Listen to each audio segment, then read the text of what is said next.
এক বিশাল বন ছিল, যেখানে বুনো প্রাণীরা স্বাধীনভাবে ঘুরে বেড়াত। সেই বনের এক নিচু ঝোপের মধ্যে বাস করত এক বিষ্ঠর সাপ, যার নাম ছিল কালনাগিনী। কালনাগিনী খুবই অহংকারী এবং হিংসুটে প্রকৃতির ছিল। সে বনের অন্যান্য প্রাণীদের সবসময় ভয় দেখাত এবং নিজের বিষের ক্ষমতার বড়াই করত। এই বনেরই আরেক প্রান্তে একটি ছোট পাথরের গর্তে বাস করত একটি চট্টে ও বুদ্ধিমান বেজি, যার নাম ছিল চিকু। চিকু ছিল খুবই শান্ত স্বভাবের এবং উপকারী। সে বনের সব ছোট প্রাণীদের বিপদ থেকে রক্ষা করত। বেজিরা সাধারণত সাপদের শত্রু হয়, কিন্তু চিকু কখনো কালনাগিনীকে সরাসরি আক্রমণ করত না, যতক্ষণ না সে কাউকে বিরক্ত করত। একদিন বনের একটি ছোট হরিণছানা খেলতে খেলতে কালনাগিনীর গর্তের কাছে চলে আসে। কালনাগিনী সুযোগ পেয়ে হরিণছানাকে ছোবল মারার জন্য প্রস্তুত হল। হরিণছানা ভয়ে চিৎকার করতে শুরু করল। চিকু হরিণছানার চিৎকার শুনে দ্রুত ঘটনাস্থলে পৌঁছায়। কালনাগিনী চিকুকে দেখে ফোঁস ফোঁস করতে লাগল। দূর হ বেজি, এটা আমার শিকার, কালনাগিনী হিস হিস করে বলল। চিকু শান্তভাবে বলল, কালনাগিনী, তুমি কেন নিরীহ প্রাণীদের কষ্ট দাও? তোমার বিষের ক্ষমতা থাকতে পারে, কিন্তু তা অন্যদের ক্ষতি করার জন্য নয় গিয়ে।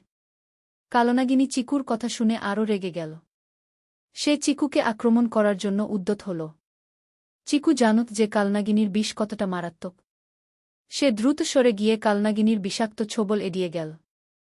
এরপর চিকু তার বুদ্ধির পরিচয় দিল। সে কালনাগিনীকে কৌশলে ফাঁদে ফেলার চেষ্টা করল। কালনাগিনী যখনই চিকুকে আক্রমণ করতে আসে, চিকু ততক্ষণাৎ দূরে সরে যায় এবং বারবার পাথরের আড়াল নিয়ে কালনাগিনীকে বিভ্রান্ত করতে থাকে। কালনাগিনী দ্রুত বেজিকে ধরার চেষ্টা করতে গিয়ে একটি ফাঁকা কুজোর কাছে চলে আসে। চিকু হঠাৎ করে পাশে সরে যায় এবং কালনাগিনী নিজের গতি নিয়ন্ত্রণ করতে না পেরে কুজোর মধ্যে পড়ে যায়। কালনাগিনী কুজোর মধ্যে পড়ে আর্তনাদ করতে লাগল। সে বুঝতে পারল তার অহংকার এবং হিংসা তাকে এই দশায় এনে ফেলেছে। চিকু কুজোর কাছে এসে বলল, আমি তোমাকে বাঁচাতে পারি, কালনাগিনী। কিন্তু তোমাকে প্রতিজ্ঞা করতে হবে যে তুমি আর কখনো নিরীহ প্রাণীদের ক্ষতি করবে না এবং তোমার বিষের ক্ষমতা ভালো কাজে ব্যবহার করবে। কালনাগিনী নিজের ভুল বুঝতে পেরেছিল। সে বলল, আমি প্রতিজ্ঞা করছি, চিকু। আমাকে বাঁচাও, আমি আর কখনো কারো ক্ষতি করব না। চিকু তখন বনের অন্যান্য প্রাণীদের ডেকে এনে দড়ি নামিয়ে কালনাগিনীকে কুজো থেকে বের করে আনল। সেদিন থেকে কালনাগিনী তার স্বভাব পরিবর্তন করল।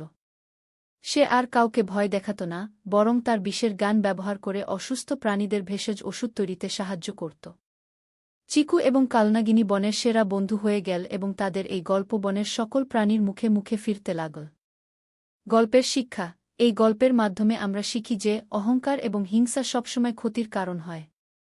ক্ষমতা থাকলে তা ভালো কাজে ব্যবহার করা উচিত এবং সহানুভূতি ও বুদ্ধির মাধ্যমে কঠিন পরিস্থিতিও মোকাবেলা করা যায়।